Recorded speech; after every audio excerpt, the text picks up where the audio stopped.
జగన్మోహన్ రెడ్డికి షాక్ మీద షాక్ తగులుతోంది. ఎందుకంటే వైఎస్ఆర్సీపీలో ముఖ్య నేతలుగా ఎవరైతే ఉన్నారో వాళ్ళు ఒక్కొక్కరుగా దూరం అవుతూ వస్తున్నారు. ముఖ్యంగా నేడు బాలినేని శ్రీనివాసులు వైఎస్ఆర్ కుటుంబానికి అత్యంత సన్నిహితుడు. మరి అటువంటి వ్యక్తి రాజీనామా చేశాడు. తన రాజీనామా లేఖను కూడా జగన్మోహన్ రెడ్డికి అందజేశాడు. అయితే రాజీనామా లేఖలో ఆయన కొన్ని పాయింట్స్ చెప్పారు. అది చూద్దాం మనం ఒకసారి. గౌరవనీయులైన వైఎస్ఆర్ కాంగ్రెస్ పార్టీ రాష్ట్ర అధ్యక్షులు వైఎస్ జగన్మోహన్ రెడ్డి గారికి కొన్ని కారణాల రీత్యా వైఎస్ఆర్ కాంగ్రెస్ పార్టీకి మరియు పార్టీ సభ్యత్వానికి రాజీనామా చేస్తున్నాను. రాష్ట్రం ప్రగతి పదంలో వెళ్తే ఖచ్చితంగా రాజకీయాలకు అతీతంగా అభినందిస్తాను. కారణం అంతిమంగా ప్రజాశ్రేయస్సే రాజకీయాలకు కొలమానం కదా.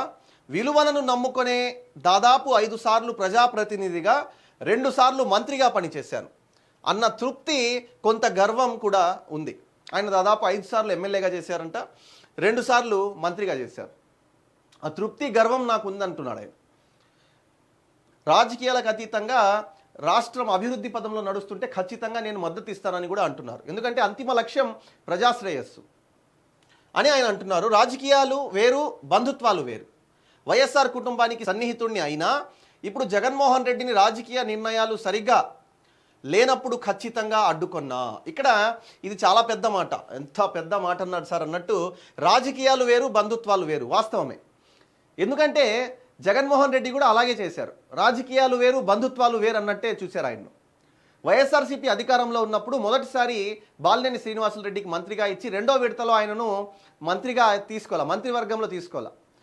అప్పుడు కొంత అలకబున్నారు మన బాలినేని శ్రీనివాసులు రెడ్డి. అదేవిధంగా ఆదిమూలపు సురేష్ కొండేపి నియోజకవర్గం నుంచి మొదటిసారి ఆయన విద్యాశాఖ మంత్రిగా, 2వసారి కూడా ఆయన్ను మంత్రిగా కొనసాగించారు. మరి అటువంటి అప్పుడు బాలినేని శ్రీనివాసులు రెడ్డి ఎందుకు చేదైపోయారు జగన్మోహన్ రెడ్డికి అని ఆనాడు అందరూ కూడా చాలామంది పార్టీకి సంబంధించిన వాళ్ళు కానీ పార్టీయేతరులు కూడా ఆనాడు చర్చించుకోవడం జరిగింది. అదేవిధంగా ఒకసారి అప్పటి ముఖ్యమంత్రిగా ఉన్న వైఎస్ జగన్మోహన్ రెడ్డి పర్యటనకు వస్తే మన అలకబూనిన బాలినేని శ్రీనివాసులు రెడ్డి రిటర్న్ అయిపోయారు వెళ్లకుండా.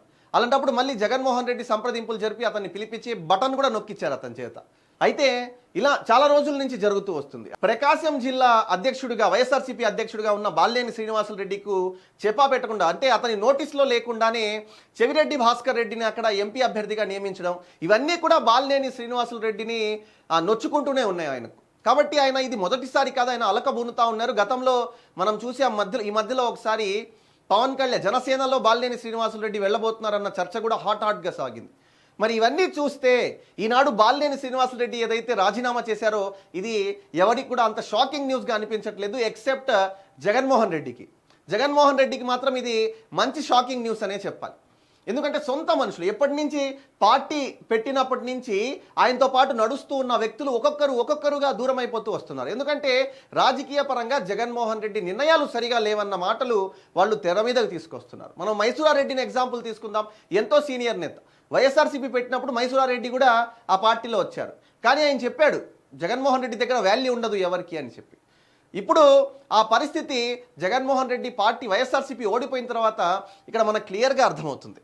అయితే రాజకీయాలు వేరు, బంధుత్వాలు వేరు. వైఎస్ఆర్ కుటుంబానికి సన్నిహితుడిని అయినా ఇప్పుడు జగన్మోహన్ రెడ్డిని రాజకీయ నిర్ణయాలు సరిగా లేనప్పుడు ఖచ్చితంగా అడ్డుకున్నా. ఎలాంటి మొహమాటాలకు నేను పోలేదు. అంతిమంగా ప్రజా తీర్పును ఎవరైనా హుందాగా తీసుకోవాల్సిందే. నేను ప్రజానాయకుడిని. ప్రజల తీర్పే నాకు శిరోధార్యం. రాజకీయాల్లో భాష గౌరవంగా హుందాగా ఉండాలని నమ్మే నికార్సైన రాజకీయం నేను చేశాను.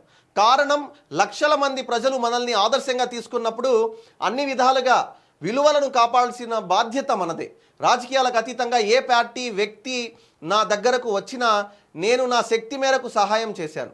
అందరికీ ధన్యవాదాలు. మీ బాలినేని శ్రీనివాసులు రెడ్డి. ఇది బాలినేని శ్రీనివాసులు రెడ్డి చెప్పే మాట. రాజకీయాలకు అతీతంగా ఎవరు తన దగ్గరికి వెళ్ళినా కూడా నేను సాయం చేశాను.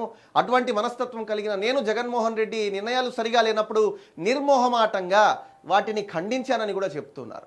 మరి ఇటువంటి పరిస్థితుల్లో బాలినేని శ్రీనివాసులు రెడ్డి పవన్ కళ్యాణ్ కలిసిన తర్వాత ఆయన నిర్ణయాలు కూడా వెల్లడించబోతున్నారు. ఏ విధంగా ఆయన నిర్ణయాలు ఉంటాయి, త్వరలోనే ఆయన పవన్ కళ్యాణ్ కూడా కలవబోతున్నారు. మరికొద్ది సేపట్లో ఆయన పవన్ కళ్యాణ్ కలిసి ఆయన ఫైనల్ తుది నిర్ణయాన్ని ప్రకటించబోతున్నారు అనేది మనకు అర్థమవుతుంది.